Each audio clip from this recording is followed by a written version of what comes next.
Assalamualaikum warahmatullahi wabarakatuh. Selamat pagi, salam sejahtera untuk kita semua. Anak-anakku kelas 12 SMA Negeri 6 Yogyakarta yang berbahagia. Semoga pertemuan kali ini kalian masih dalam keadaan sehat bersama seluruh keluarga. Untuk berikutnya ini kita akan belajar tentang radiasi elektromagnetik. Radiasi elektromagnetik untuk kelas 12 MIPA. Langsung saja kita masuki materi yang pertama tentang benda hitam. Kan sudah belajar di saat SMP maupun SD bahwa kalau benda warna hitam itu akan menyerap energi yang besar. Nah, karena benda itu menyerap energi yang besar, maka kalau dia memancarkan juga akan besar. Maka benda hitam itu benda yang mampu menyerap energi paling besar, sehingga akan memancarkan energi paling besar dibanding energi yang dipancarkan oleh benda lain pada suhu yang sama. Jadi pada suhu yang sama, benda hitam itu akan memancarkan energi yang lebih besar dibanding benda lain. Nah, benda hitam yang sempurna atau sebenarnya mendekati sempurna adalah lubang kecil pada benda logam berongga. Jadi sekali lagi, benda hitam yang mendekati sempurna adalah lubang kecil pada benda logam berongga. Sehingga cahaya yang masuk pada lubang kecil tersebut akan diserap seluruh energinya sehingga tidak ada yang keluar lagi. Kita bisa melihat pada benda hitam yang sempurna, lubang kecil inilah yang dibuat dengan benda hitam.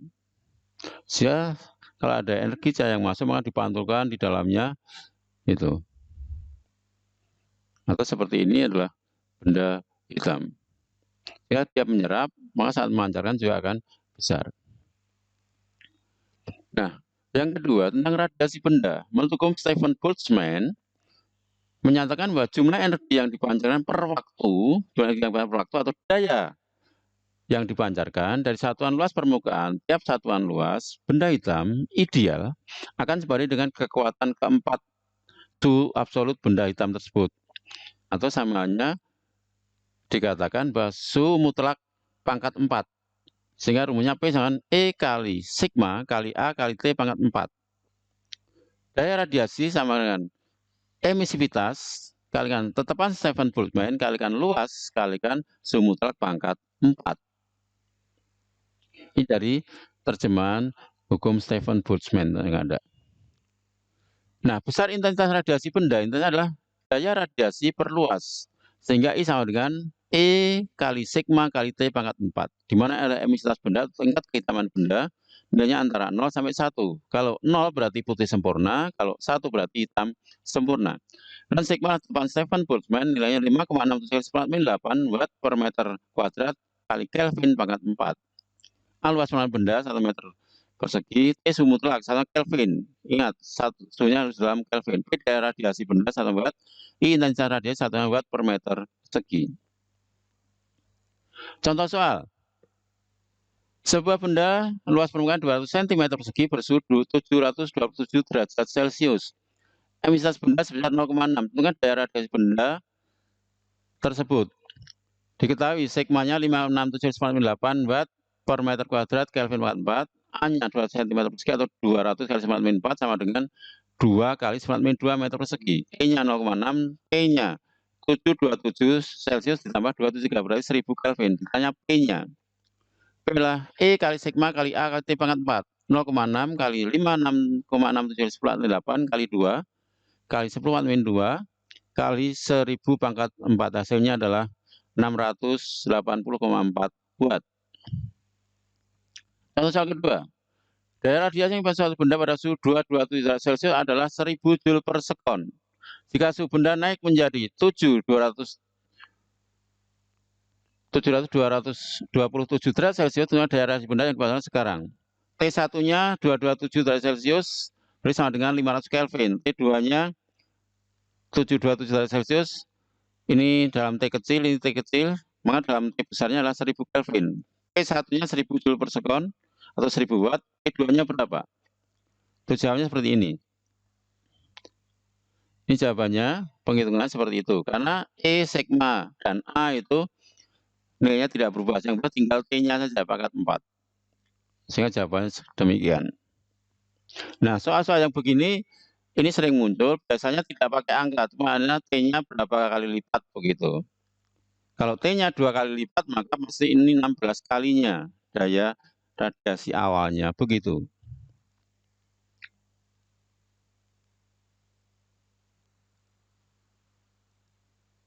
Nah, hukum pergeseran Wien.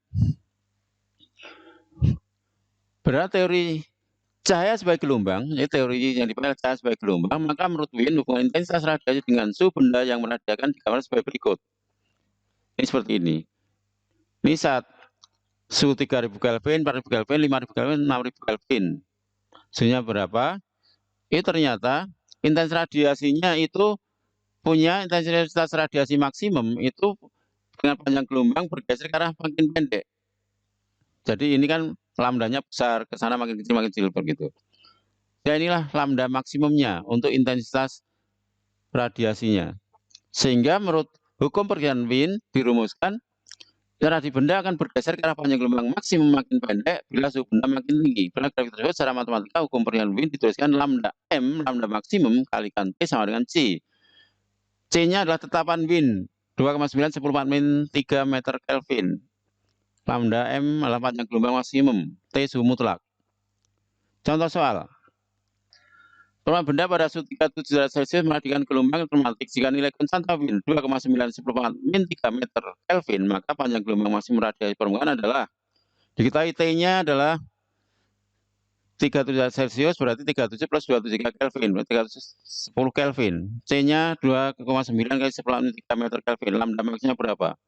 Langsung masukkan nilainya, hasilnya adalah 9,35 10⁻⁻6 meter. Contoh soal yang kedua, radiasi bintang X pada intensitas maksimum terdeteksi pada panjang gelombang 580 nanometer, 10⁻⁹. Jika pergeseran Wien adalah 2,9 10⁻³ meter Kelvin, maka suhu permukaan bintang X tersebut adalah lambda maksudnya adalah 580 nanometer atau 580 kali 10⁻⁹ meter. C-nya 2,9 10⁻³ meter Kelvin. T-nya berapa? Masukkan seperti ini. Jawabannya diberi 5000 Kelvin.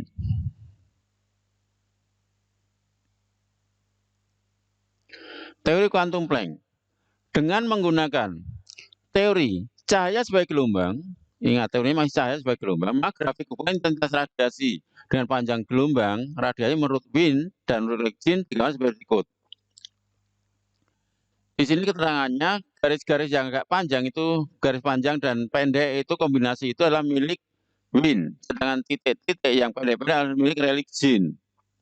Kita lihat di sini grafik ini yang tidak putus-putus ini adalah grafik pancaran radiasi dari benda pada berbagai suhu. Dari paling rendah 4000 Kelvin, yang hijau 5000 Kelvin, yang hijau tua, kemudian yang pink 6000 Kelvin, yang biru adalah 7000 Kelvin. Ini secara kenyataan grafiknya seperti ini, tapi ternyata milik Wien itu hanya menempel atau cocok pada panjang gelombang yang pendek.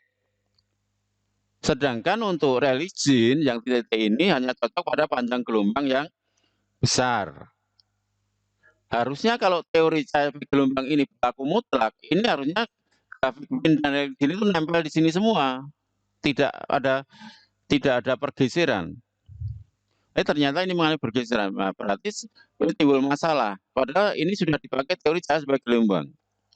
Nah, permasalahan ini kemudian memunculkan suatu teori yang dimana oleh Planck sebagai berikut. Bahwa dari grafik tersebut teori Wien cocok pada panjang gelombang pendek tadi sudah saya sampaikan, dan teori Legend cocok pada panjang gelombang panjang atau besar. Berarti ada masalah bahwa teori tersebut tidak sesuai. Nah, ada perlawanan tersebut Planck teorinya pada dua postulat begini. Radiasi dari benda bukan berupa energi gelombang, tapi berupa energi diskrit atau paket energi yang disebut dengan energi foton atau kuantum. Yang kedua, energi radiasi benda merupakan kekuatan bulat dari foton, di mana E sama N kali H kali F. Diketahui F adalah C per lambda, sehingga berlaku juga E sama H C per lambda. Jadi maksudnya bahwa radiasi dari benda, pancaran energi yang dipancarkan oleh benda itu tidak berupa gelombang, tidak seperti aliran air pada pipa, tapi merupakan paket-paket energi. Jadi seperti partikel atau benda yang sudah merupakan paket-paket tertentu. Itu. Sehingga kalau ada energi benda yang banyak itu merupakan kelipatan bulat dari energinya tersebut atau kelipatan bulat dari foton, karena Planck menyebut ini sebagai energi foton atau paket energi tadi. Nah, keterangannya hatapan Planck nilainya 6,626 kali 10⁻³ Joule sekon, C seperempat foton, 3,98 meter sekon, F frekuensi foton, lambda panjang gelombangnya, E energi radiasi dengan Joule. Nah, satu energi radiasi yang lain atau energi foton yang lain adalah elektron volt, di mana satu elektron volt kalau E-nya adalah muatan elektron kita masukkan nilainya 1,6 10⁻⁻19 kolom volt berarti sama dengan Joule, maka 1,6 10⁻19 Joule itu satu elektron volt. Dengan teori kuantum Planck, permasalahan tentang energi radiasi benda teratasi dan mulai saat inilah mulai masuk era fisika modern dan dikenal teori cahaya sebagai partikel atau materi atau energi. Jadi di sini kita mengenal dualisme cahaya atau dua sifat cahaya. Yang pertama sebagai gelombang, yang kedua sebagai partikel atau materi. Kapan kita bicara cahaya sebagai gelombang? Saat kita bicara adanya pemantulan cahaya, pembiasan cahaya, interferensi cahaya, perpaduan cahaya, difraksi cahaya, polarisasi cahaya. Kita bicara itu cahaya sebagai gelombang. Tapi kalau kita bicara tentang radiasi benda, berarti kita mulai bahwa kita memandang cahaya sebagai partikel atau materi. Nah, di sini menurut teori Planck adalah yang biru ini sesuai dengan hasil kenyataan atau percobaan. Kemudian milik Rexin yang hijau ini, kemudian yang pink adalah milik Wien. Ini sehingga dengan teori dari Planck tersebut dicocokkan dengan hasil percobaan ini sesuai, maka mulailah dikenal dengan teori kuantum Planck atau masuk ke era fisika modern sejak tahun 1900. Berikutnya, efek fotolistrik. Nah, di sini adalah peristiwa yang menunjukkan atau memperkuat teori bahwa cahaya itu sebagai partikel atau sebagai materi atau sebagai benda. Ini ada permukaan logam katoda, di sini ada permukaan logam anoda. Kalau di sini disinari dengan foton, maka elektron dari katoda ini bisa lepas, sehingga elektron ini tertarik ke anoda karena anoda positif. Nah, karena ada muatan listrik yang mengalir, maka terjadi listrik. Karena arus listrik adalah muatan yang mengalir. Karena ada elektron yang lepas atau berpindah, berarti ada arus. Maka disebut dengan efek fotolistrik. Jadi timbulnya listrik karena pengaruh cahaya yang mengenai logam katoda. Nah, elektron yang lepas disebut dengan elektron foto atau fotoelektron juga boleh. Ya begitu. Nah, terjadinya efek fotolistrik itu kalau memenuhi syarat seperti ini.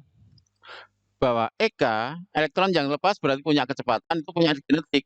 Itu saat terjadi, saat kapan dia punya energi kinetik, yaitu saat frekuensi fotonnya itu melebihi dari F0. Sehingga bisa kita ambil prinsipnya adalah EK sama dengan E min E0. EK adalah HF min HF0. F bisa C per lambda, maka EK HC per lambda min HC per lambda 0. Ini. Jadi E-nya harus bisa dibanding E0-nya. Di mana E0? E0 adalah di bagian sini. Bagian bawah ini adalah namanya E0 yang disebut dengan fungsi kerja logam atau energi ambang logam. Nah, tangan alfa sudutnya kemiringannya atau gradiennya disebut dengan H, yaitu tetapan Planck. Yang nilainya 6,626 kali 10⁻34 Joule sekon. Karena E-nya harus bisa dibanding E0 untuk terjadi efek listrik, ini syaratnya energi foton harus bisa dibanding energi ambang, maka frekuensi foton harus bisa dibanding frekuensi ambang. Tetapi panjang gelombang fotonnya harus lebih kecil dibanding panjang gelombang ambang atau panjang gelombang dari logamnya. Ingat, frekuensi besar berarti lambdanya kecil. Maka E-nya harus bisa dibanding E0, F-nya harus bisa dibanding F0, tapi lambdanya harus lebih kecil dibanding lambda 0. Ini syarat terjadinya efek fotolistrik. Ini biasanya syarat-syarat ini sering muncul di soal masuk tes perguruan tinggi teori seperti ini. Berikutnya, saat ada efek fotolistrik itu kalau intensitas diperbesar, jadi I1 bisa dibanding I2, bisa dibanding I3, itu ternyata grafiknya terbentuk seperti ini. Ternyata apa? Energi kinetik maksimal untuk menghentikan elektronnya itu pada beda potensial atau potensial katoda yang sama, yaitu min V0, tidak pernah berubah. Begitu.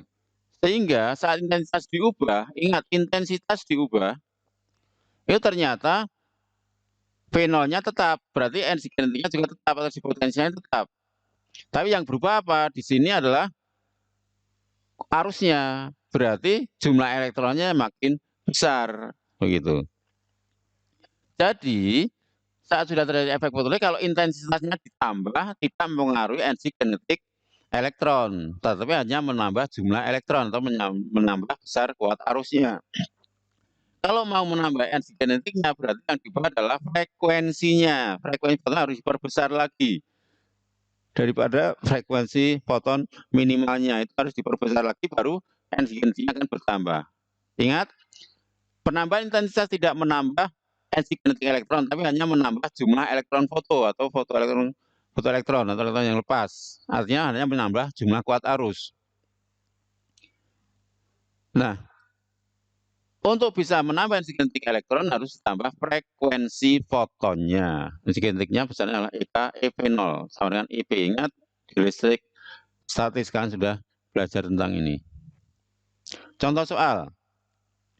Ada suatu keping logam yang mempunyai energi ambang 2 eV disinari dengan cahaya monokromatik dengan panjang gelombang 6000 angstrom hingga elektron meninggalkan permukaan logam. Jika H 6,6 Joule sekon dan kecepatan cahaya 398 meter per sekon, maka hitung energi kinetik elektron yang lepas.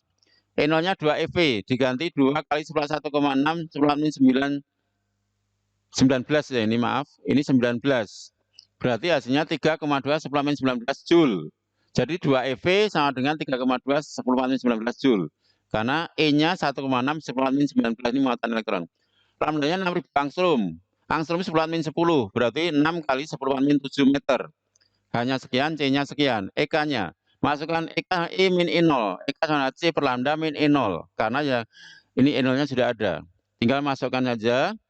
Berarti diperoleh 3,3 10 19 dikurangi 3,2 10 19 Joule. Hasilnya 10 20 Joule. Jawabannya begitu. Sekarang berikutnya efek Compton. Ini ada elektron diam. Saat foton datang atau cahaya datang, maka elektronnya akan terhambur ke sini, kemudian fotonnya juga akan terhambur ke sana. Sehingga kalau energi foton awalnya E sama dengan HF, di sini elektron punya energi kinetik, maka fotonnya akan terhambur menjadi E aksen, yaitu HF aksen. Sehingga akhirnya diperoleh energi kinetiknya adalah karena di awal foton dibanding energi foton terhambur jelas lebih besar energi awalnya, maka EK sama E min E aksen. Sehingga EK sama dengan HF min HF aksen. Atau EK sama dengan H kali C per lambda min HC per lambda aksen. Karena E lebih besar dibanding E aksen, berarti F-nya lebih besar dibanding F aksen. Lambdanya, lambda foton lebih kecil dibanding lambda foton terhambur. Frekuensi besar, lambdanya kecil. Intinya hampir sama dengan efek fotolistrik. Ini juga memperkuat bahwa cahaya punya sifat sebagai partikel. Nyatanya dia bisa melontarkan elektron. Elektron itu kan materi. Nah, rumusnya perubahan panjang gelombang foton delta lambda atau lambda aksen min lambda adalah H per mc, di mana H teman Planck, M adalah massa elektron, C cepat lambat foton kali 1 min cos theta. Ini.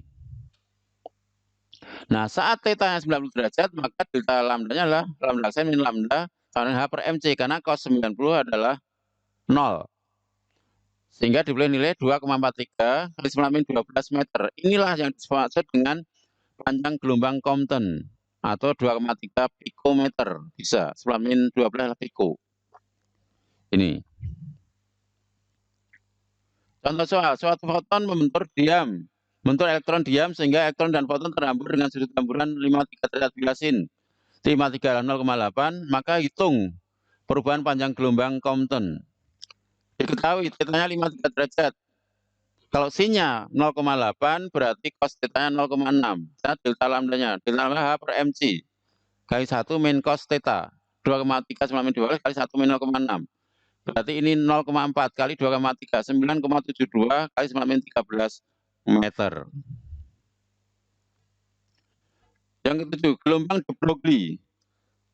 Berdasarkan teori yang sudah ada, bahwa cahaya punya sifat sebagai gelombang dan punya sifat sebagai partikel atau materi, maka de Broglie menggunakan teorinya bahwa partikel atau materi atau benda dapat bersifat sebagai partikel dan dapat juga bersifat sebagai gelombang atau energi. Sehingga de Broglie punya pemahaman kalau ada materi atau benda bergerak atau punya kecepatan, itu dia akan punya panjang gelombang yang dihasilkan, yaitu lambda H per mv. mv adalah momentum. Nah, mv bisa diubah menjadi akar 2 kali m kali energi kinetik. Kalau ini hubungannya dengan elektron, maka energi kinetiknya adalah E kali V, maka lambdanya bisa H per akar 2 m eV. Gitu. M adalah massa elektron, E muatan elektron, M itu 9,1 kali 10 - 31 kg massa elektron, E adalah 1,6 kali 10 - 19 kolom. V beda potensial H tetapkan Planck. Nah, ini contoh soalnya. Elektron dipercepat menjadi beda potensial 100 volt, mempunyai laju 9,396 meter per sekon jika massa elektron 9,1 kali 10 - 31 kg, muatan elektron 1,6 10 - 19 kolom, hitung panjang gelombang de Broglie. Ini datanya. Penyelesaiannya, sebetulnya ini memang datanya double. Kalau menggunakan diketahuinya beda potensial dan muatan elektron, maka penggunaan rumus lambda A per akar 2 m eV. Masukkan nilainya, akhirnya diberi angka lambda 1,223 sama 10 meter. Cara lain, menggunakan H sama lambda per mv. Sehingga diperoleh 6,6934 per 9,1 kali 5,9396. Jawabannya 1,3223 kali 10 meter. Begitu kan dengan de Broglie. Artinya kalau ada benda bergerak itu bisa berubah atau bersifat sebagai energi. Itu sesuai dengan cara massa energi Einstein. EmC kuadrat bisa di energi reaksi inti juga bisa begitu. Artinya apa? Kalau ada benda punya kecepatan sebesar C itu bisa berubah jadi energi. Kalian kalau mau bisa berlari dengan cepat C itu bisa menembus dinding. Logikanya begitu secara logika fisika. Demikian, semoga bisa dipahami. Kalian untuk mempersiapkan diri sebaik-baiknya, silakan soalnya dikerjakan. Untuk tugas-tugasnya jangan sampai terlambat karena sistem akan menolak respon atau jawaban kalian kalau kalian terlambat mengirimkannya. Sekian, terima kasih. Mari kita akhiri dengan berdoa. Berdoa dipersilakan. Berdoa cukup. Selamat pagi. Assalamualaikum warahmatullahi wabarakatuh.